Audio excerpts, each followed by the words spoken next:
Welcome to the Deep Dive.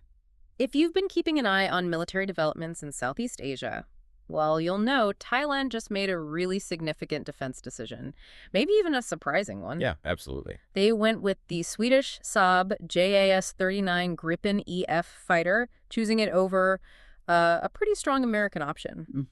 So today we're going to do a deep dive into this, our mission, to really break down the contract details, figure out exactly why the Gripen beat the F-16 Viper in this competition, and, understand what this tells us about Thailand's Air Force plans for the future. And it's a fascinating case, really. It kind of highlights this bigger trend we're seeing globally. How so? Well, for countries like Thailand, buying defense gear isn't just about getting the fanciest bit of kit anymore. It's become this complex, strategic calculation. Right. Immediate capability, sure, that matters. Yeah. But sometimes things like industrial benefits, economic links, and maybe most importantly, getting access to technology. Yeah. Those things take priority. So it's a longer game they're playing? Exactly. Thailand's choice here really shows a sophisticated approach. Okay, let's get into the specifics then. The actual contract, this isn't just talk. It's a solid order, right? Anchoring a relationship. It is. So who actually signed the deal? Okay, so the formal contract, it's between Saab AB, the Swedish defense giant, Yeah. and the Swedish Defense Material Administration, that's their agency, the FMV. Right. And they are acting specifically for delivery to the Kingdom of Thailand. And what exactly is in this first batch? What are the numbers? This first phase covers 4 new Gripen fighters. And the mix is interesting. 3 are the single-seat JS-39E models. Those are your main combat jets. And 1 is the JS-39F, the 2-seater, generally used for advanced training, maybe mission specialization. Makes sense. And the deal included, all the associated equipment, ground support stuff, and the necessary training packages as well. And the price tag for these initial 4, what are we talking financially? The contract value was set at 5.3 billion Swedish krona. If you convert that now, it's, well, roughly 565 million US dollars, give or take. And the timing, when do they actually get these planes? Yeah, it's not immediate. The deliveries and the related services, they're scheduled to happen between 2025 and 2030. A 5-year window for just 4 jets. It reflects the complexity, building these things, integrating them, setting up the local support. It takes time. Definitely. And before we jump into why they chose Gripen, there's that interesting detail about the engine, isn't there, about the supply chain? Oh, absolutely. It's a key point. Because even though the plane itself is Swedish, the engine, the heart of the machine, that's American. Right, GE Aerospace. Exactly. GE Aerospace confirmed they're supplying the F-414 GE-39E engines.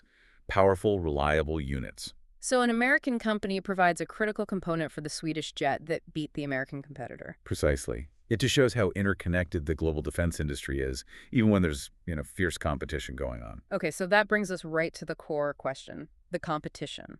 Because Saab wasn't bidding alone here. No, definitely not. The big player was Lockheed Martin, wasn't it? Offering the F-16 Block 7272 Viper. That's right. A really advanced version of the F-16. And the F-16, that's the backbone of the Thai Air Force right now. Yeah. They know that plane inside and out. They do. They have a large fleet of older F-16s. So you've got this state-of-the-art Viper, a platform the RTAF, the Royal Thai Air Force, is already familiar with. And they still said, no, we prefer the Swedish offer. Why? Well, this is where it moves beyond just speeds and feeds, technical specs. It becomes about policy, economics. Okay. And the Thai government was actually pretty open about why. They said the Swedish proposal was, and I quote, more acceptable.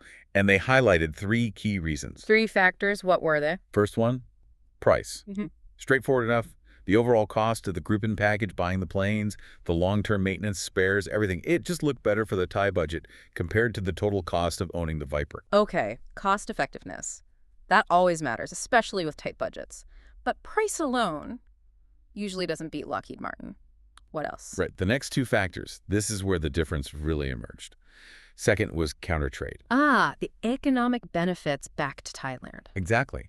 What investments or economic activities Sweden was offering Thailand in return for the purchase? And the third one? Technology transfer.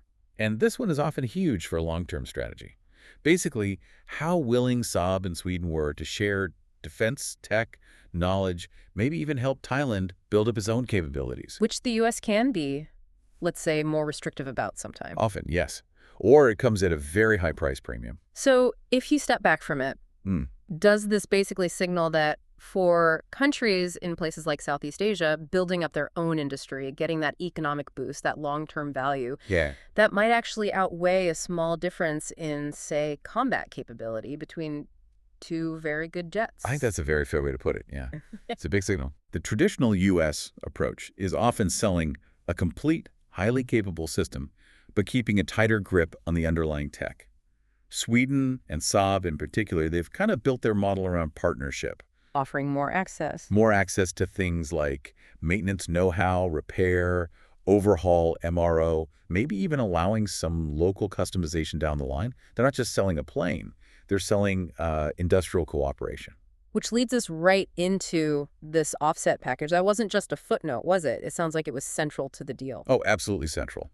Saab and the RTAF signed a specific separate contract just for this long-term offset package. It wasn't vague, it was detailed. What kinds of things were in it? Well, it specifically required the transfer of a defense technology, particularly around system integration and maintenance. Right. That's key for self-sufficiency. Right.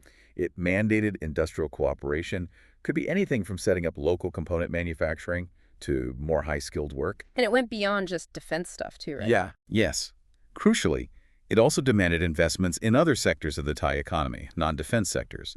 So the money spent on the jets provides a broader economic stimulus. So looking at the big picture, this gives Thailand more control, more self-reliance. Definitely. They get modern jets and they boost their own defense industry at the same time. Meaning that they're less dependent on, say, the U.S. or Sweden for every little thing down the road. Exactly. Less risk of being caught out if political winds change and suddenly spare parts or software updates get tricky. Building local capacity gives them more strategic freedom. It's a smart play for a middle power. Okay, let's shift gears a bit to the overall fleet strategy. This first order, 4 planes, delivery over 5 years, clearly just the start of something bigger. What's the ultimate plan here? Well, the understanding is that this initial batch of 4 is stage 1. The broader plan seems to be acquiring a total of 12 new Gripen EFs. 12 total. That's the target number for this replacement phase. That appears to be the goal, yes. And these are meant to replace. They're intended to start phasing out some of the older F-16AB Fighting Falcons in the RTAF fleet. Okay. Those F-16s have done great service, but they're getting old, reaching the end of their structural life. Time for a modern, networked replacement. But it's not like Thailand is starting from scratch with Saab, is it? They already use Gripen. That must have helped Saab's case significantly. Oh, massively. That continuity is a huge advantage. The RTAF already operates a squadron of the earlier Gripens 11 of the JS-39C and D models. So the pilots, the ground crews, they know the system. Exactly. The new EF models will fit into their existing logistics, maintenance, training pipelines much more easily. Less disruption, lower transition costs. Definitely. And there's more. They also fly 2 Saab 340 ERI aircraft. Those are their airborne early warning and control planes, AEW and C. Also made by Saab. Right. So the communication systems, the data links between the Gripen fighters and the ERI command posts, they're already designed to work together seamlessly. Adding the new EF Gripens just makes that whole integrated system even stronger. It's a big plus strategically and probably saves money in the long run. Okay, so let's try and sum up this deep dive.